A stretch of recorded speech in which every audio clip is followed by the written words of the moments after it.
तो बंधु मैंने ये छोट स्टोरी जहाँ शिखे कमेंट मध्य निश्चित लिखिकी जनइबे। चैनल नुआ थे सब्सक्राइब करदे। ठीक अच्छे। तो थोड़े घरमणी जंगल में चोरु चोरु बाटबणा होगला। हठात सामने महाबल बाघ हाजर होगला। घरमणी को कहला मु ते खाइबी। घरमणी बहुत डरीगला हेले बुद्धि खटाई एक उपाय पांचिला।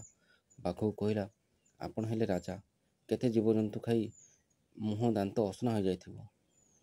आपण जातु प्रथमे झरणा पानी रे मुह धोई आसबे और झरणा कूल थिबा मुगुनी पत्थर रे दांत को पजी आसबे तापर मत खाइबे। ठीक कहलु कही बाघ जमती झरणा कूल को जाइछि।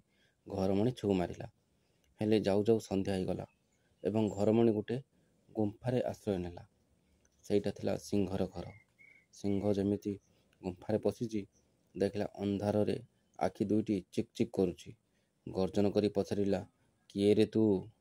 घरमणी भाविला एबे निश्चय जीवन जीव। तथापि एथर मध्य साहस संचय करी कहला मु धप धप राजा मो सिंह दीटा गजा। ए सिंगरे गछ को भांगे द्वितीय सिंगरे सिंह को मारे। यह शुणी सिंह प्राण विकल सेठारु जाई आ 5टा सिंह को धरी आसिला। ता गर्जन रे गुंफा थरी उठुଥାଏ। घरमणी छाती को दंभ करी कहला ए सिंह तते 10टा सिंह आनिबाकू कहिथिली तू कौन 5टा आनिचु। आस तते आग खाइबी। या शुणी सिंह माने भाविले एई सिंह आमको एठी मारिया पई आनिछि। जे जेउ आड़े पारिला प्राण विकल धाइला। सकाळ हेबारु घरमणी घर को फेरिला।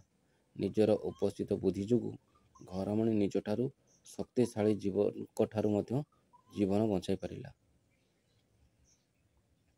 तो पिला माने मैंने ये जो छोट स्टोरी बा छोट वीडियो रे कौन शिक्षा में पाइल तो कमेंट मध्य निश्चित जनइब। ठीक अच्छे। तो जदि चैनल नुआ थी तो सब्सक्राइब निहाती करदेव और सांगसाथी मानक भी शेयर कर। पुणी देखा नुआ एक वीडियो नहीं से पर्यटन रोची। जय जगन्नाथ।